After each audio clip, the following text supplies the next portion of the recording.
right, everybody. Don't be shy. We are all here today because we love Utah, we love Salt Lake City, and we love the Salt Lake Tribune.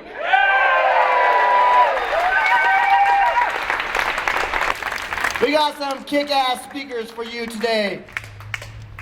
The effort to save the Salt Lake Tribune is truly grassroots. That means we don't walk in lockstep. Not everybody agrees exactly how to save the Tribune. And the Tribune itself, Tribune downtown here, not that New York hedge fund that owns it, but the Tribune itself is full of smart people who have their own ideas about how to save the Salt Lake Tribune. But we all agree about what we have to save the Tribune from. We have to save the Tribune from a joint operating agreement that is calculated to doom the Tribune by cutting its revenues in half. We all agree that the Deseret News should not have veto power over who gets to own the Salt Lake Tribune.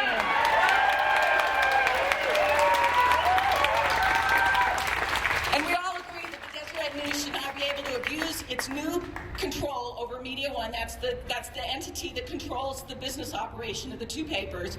The Deseret News should not be able to abuse that position and sabotage the future of the Tribune. Many of you now know that a JOA stands for Joint Operating Agreement. That's an arrangement under federal antitrust law that allows two newspapers to share their business operation as long as the newsrooms are independent. The law was not meant to provide cover for business deals negotiated like this in extreme secrecy. The outgoing editor of the Tribune had no idea such a radical realignment of the two newspapers' relationship was in the works. The incoming editor and publisher had little idea of the new terms of the joint operating agreement. Extreme secrecy, vague explanations when news reporters started calling, utter silence from the Deseret News. This is not the conduct of people who are acting in the public interest.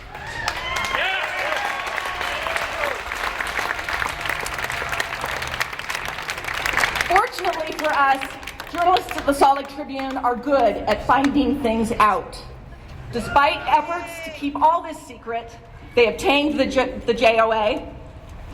It's old news that all mainstream media face the same challenges in the midst of the internet revolution. The Tribune is as well positioned as any newspaper in the country to adapt to a new digital model. There are only a few JOAs left in the entire country. But as this law slips into oblivion, it should not be allowed to take a newspaper with it. It should not be used to kill a newspaper. It should not be used to kill the Tribune. All right, how many of you actually subscribe to the Salt Lake Tribune? Oh, yeah. Good people, good people. All right. It's about long hours and deadlines that come on way too soon. It's about asking a grieving parent to tell a story about a child they've just lost. It's also keeping a sharp eye on the city councils, the cop shop, the coolest restaurant, and the play that won the game.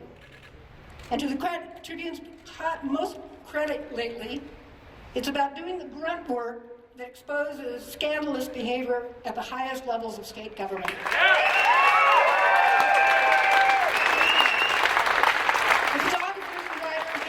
Designers, copy editors, and so many others at the heart of any newspaper. I still take the paper and read it cover to cover every day, maybe not the entire sports page. There's a little story. The day I brought home my daughter, who was 24 hours old at the time, I did two things. I made a cup of coffee, and I sat down and read the Tribune to my daughter. The Salt Lake Tribune is nothing less than indispensable. Save the Tribune!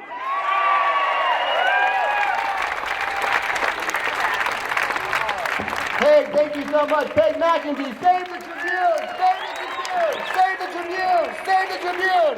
Save the Tribune! Save the Tribune! Bring it! All right.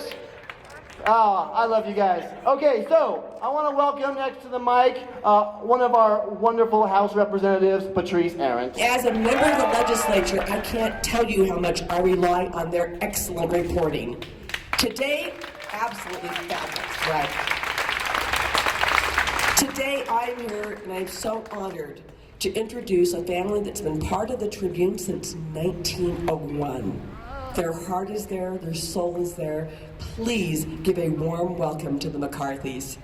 What we propose, what we suggest is the Department of Justice should just get rid of this thing and say, we'll give the Tribune two and a half years to work with the JOA, and then say on January 1st of 2017, let's go our separate ways. We cannot work with people who obviously do not want us, who do not want you, who do not want anybody in this community to know what's going on.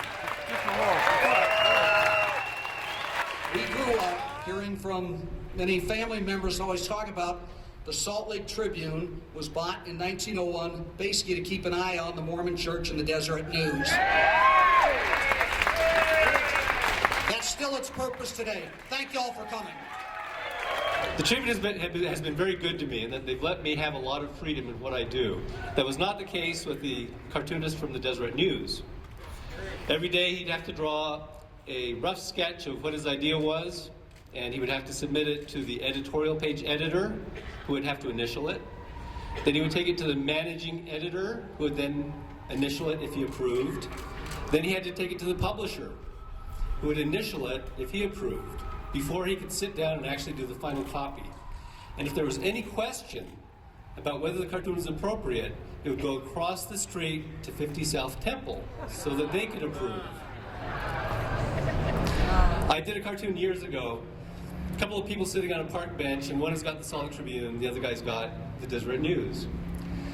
The headline in the Salt Lake Tribune for that day is "Millions Killed in California Quake." Same day, Deseret News, it says, "General Conference Opens." Now, if Clark Gilbert, who's the head of the Deseret News, wants to turn the Deseret News into a Mormon newspaper, I think that's fine. In fact, it makes a lot of business sense. But you don't want those people in charge of the fate of the Salt Lake Tribune.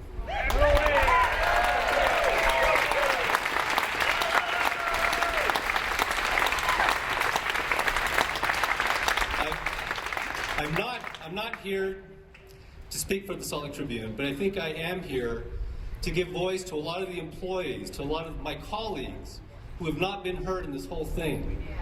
And all the stories that have come out about the plight of the Salt Lake Tribune, it talks about the Salt Lake Tribune doing this or making that mistake or giving away that.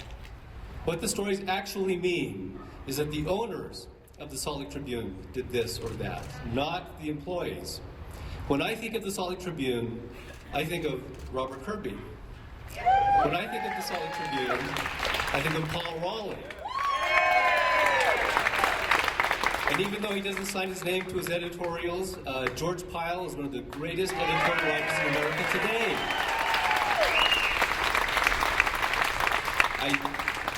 When I think of the Salt Lake Tribune, I don't think of some hedge fund back in New York. I think of the readers, for example. I think of the commentators. I think of the people who even hate my stuff, you know? They're part of the Tribune family too. So there's just one thing I want you to take away from this rally today, is that even though Alden Global Capital owns the Salt Lake Tribune, it belongs to you. It belongs to the people of Utah. Thank you. One more thing. Without reporters like Robert Gerke and Tom Harvey, who uncovered corruption and graft in the state, John Swallow would still be called Attorney General. And there's only one person I can think of who would be happy to see the death of the Salt Lake Tribune.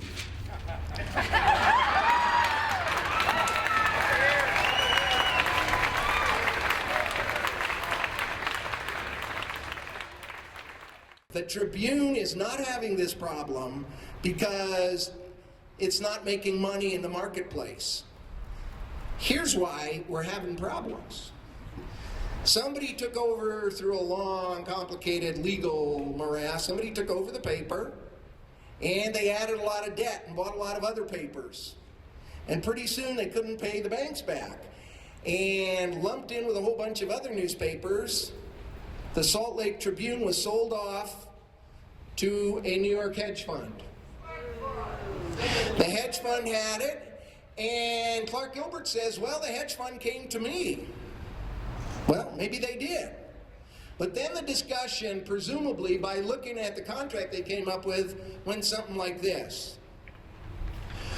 We will pay you, dear hedge fund, the Deseret News said, we'll pay you a huge amount of cash right now. The church paid it, not them. The hedge fund said, hey, how much you got in the checkbook?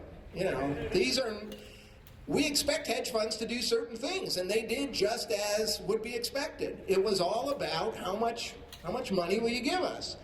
So the Deseret News wrote out a large check, gave it to the hedge fund. And the idea resulting from that agreement, which the hedge fund is completely culpable. This is a co-conspiracy between the Deseret News and the hedge fund. That's the way it is. So the hedge fund said, well, whatever you want. You, in effect, bought the paper. And so this screwy agreement was signed, which gives, can you imagine this? The Deseret News has one competitor. As a result of this agreement, the Deseret News says they have the right to approve the sale of their competitor. The Justice Department would be here so fast, it would make your head swim. You cannot, in the United States of America, create a monopoly, kill your competition, pay them off. You cannot do that. And we need to remind the Justice Department, as they right now, thanks to the work of Joni O'Brien and others, as they are looking in this, that this is not all that complicated. This is very simple. Mr. Gilbert doesn't want a competitive editorial view, and he doesn't want a competitor in the marketplace, and he's made this deal with a hedge fund. The result, the Department of Justice is right now deciding if and how deep they ought to weigh in. And we're going to make sure that your pictures and your petitions and your voice is heard in Washington, and that the Department of Justice does what it needs to do, which is make sure we have two strong, independent voices in our community for many, many years to come.